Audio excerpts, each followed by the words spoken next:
Bonjour, aujourd'hui nous allons apprendre à distinguer deux termes qui sont liés, déviance et délinquance.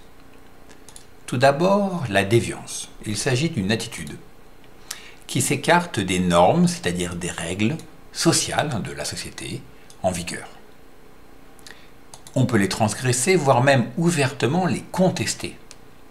Cette contestation peut être le fait d'un individu et parfois de groupes ou de collectifs. Exemple ici, cette charmante personne s'est coloré les cheveux d'une manière non habituelle, même chose pour le maquillage et encore plus pour ses tatouages. On remarque également qu'elle a un certain message à adresser à la société et qui n'est pas des plus avenants. Différente maintenant est la situation de la délinquance. Il s'agit tout simplement de toute infraction à la loi. C'est-à-dire qu'une personne délinquante a transgressé une norme spécifique qu'on appelle la norme juridique. Cela peut mener, dans le pire des cas, à la prison. Attention, tous les déviants ne sont donc pas des délinquants. Par contre, les délinquants, ne respectant pas les normes juridiques, ne respectent pas de ce fait une partie des normes sociales, les délinquants sont donc tous des déviants.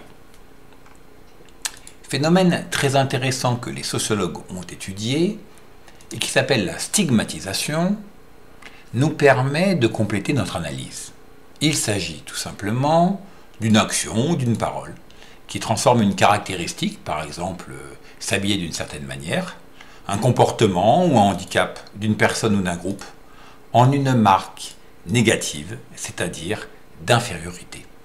Ces personnes seront donc pointées du doigt ou encore stigmatisées.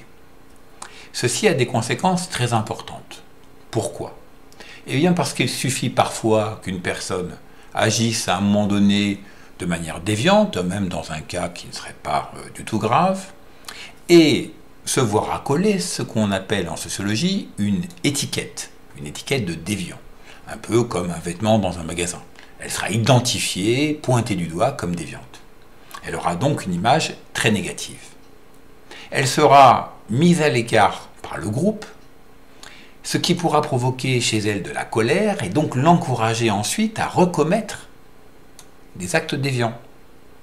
Les personnes considéreront qu'elles ont donc eu raison de l'étiqueter, de la considérer comme déviante et ainsi le cercle se referme sur cette personne. Ça signifie que la déviance provient bien sûr de l'acte de la personne elle-même, mais aussi du regard que la société porte sur elle. Nous allons terminer par un petit exercice pour vérifier que vous distinguez bien les deux notions. Il s'agit tout simplement de placer ces différents exemples dans l'une des deux cases possibles, déviance ou délinquance. Vous pouvez mettre en pause cette vidéo pour répondre à l'exercice. Corrigeons maintenant. Ne pas dire bonjour est un acte déviant, c'est pas très poli. Voler un vélo, par contre, est strictement interdit par la loi, tout comme, je le rappelle, télécharger de la musique illégalement, même si ça peut éventuellement surprendre certains d'entre vous. Être retardataire peut être très embêtant, en particulier dans le monde professionnel, c'est une faute professionnelle, mais ce n'est pas un acte de délinquance, on ne va pas en prison pour cela. Cracher par terre non plus, même si ce n'est pas très respectueux. Traiter quelqu'un d'imbécile dans la rue, eh bien, est autorisé par la loi, même si là aussi, il ne s'agit pas d'un comportement très poli. Par contre, conduire en état d'ivresse, c'est beaucoup plus grave, et donc considéré comme un délit qui, dans certains cas, peut même mener à la prison.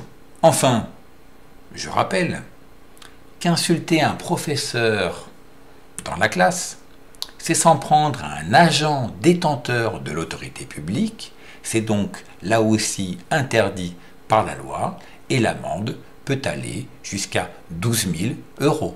À bientôt.